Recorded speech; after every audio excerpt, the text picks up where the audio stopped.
Prison Violence by ToersBijns, former Deputy Warden and Training Officer, Arizona and New Mexico Department of Corrections. Welcome to my training video, Prison Violence.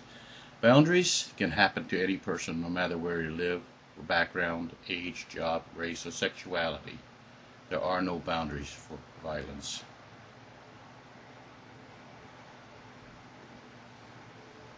Is prison violence different? Violence is one common root determined to be abusive or undesirable behavior in nature. Abuse equals violence, whether it's physical, verbal, sexual, emotional, economical, and substance. There are many various methods or elements of violence, and it needs to be understood as not restricted, because they draw from subroot elements that create the potential violence. See mankind involved in the ability to impose such abuse through methods we already commonly know to exist. They are very simple elements. For example, anger, intimidation, fear, desire, control, dominance, force, humiliation, threats, lack of freedom, stress, and other forms of elements that human beings possess or misuse, either for themselves, their families, their gangs, or invested interests. It's a collection of subroot elements that create the conditions for violence, or the need for violence. Is it confined to prisons? I think we already know violence is not separated by razor wire or high walls. It comes from within the soul of those who possess the ability to inflict this abuse and impose them on others willfully, whether voluntary or involuntary, with force or without force or coercion.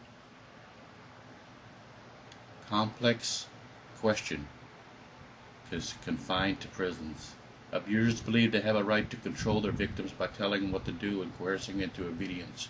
Use force to maintain power and control, not accepting responsibility for the abuse, nor is it their fault, and they force them into relationships.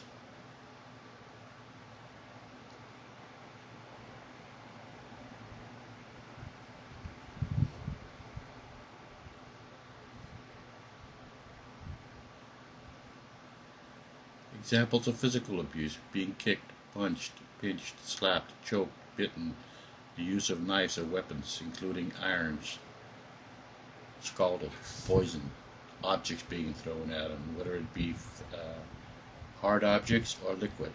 Violence against family members, willfully stopping intervention through the use of force. Examples of verbal abuse are constant yelling and shouting, verbal humiliation, either in private or in company, constantly being laughed at, being fun of, belittled, blaming you for their own failures, giving you the guilt complex, and taking control over your thoughts, your feelings. Example of threatening behaviors: the threat of use of weapons, including knives and irons, the threat of violence against family members, threatening to use extended family members on the outside to attack you, destroy your personal items, threaten to tell the cops, threaten to remove or kill you, or have you killed. Remember that razor wire and high walls do not prevent these threats from being carried out. Examples of emotional and psychological abuse: intimidation, hateful behaviors, turning your family and friends against you, telling lies, constantly being insulted in front of others or your peers, repeatedly being belittled, keeping you awake, stopping, sleeping, excessive contact, for example, stalking. The keeping you awake, stopping you from sleeping, creates sleep deprivation, and we all know that causes a psychological impact that's hard to control. Examples of financial control: your income, not allowing you to spend any of your money, making you account for every dime you spend, running up huge bills or IOUs in your name on the yard, and purposely default on your debts or payments, putting you in sideways with others, creating more violent potential.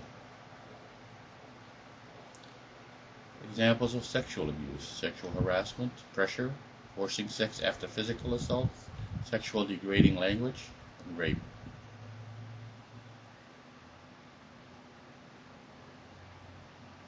The environment. The environment serves as a trigger mechanism or stimulus that creates the elements for violence within the prison. I think we've already established that the environment is the controlling factor. Prison violence has the same elements of the community violence.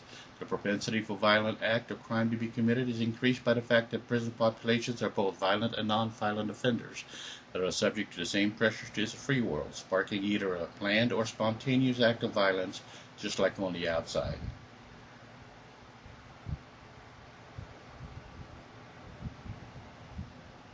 Thank you for watching. Be safe.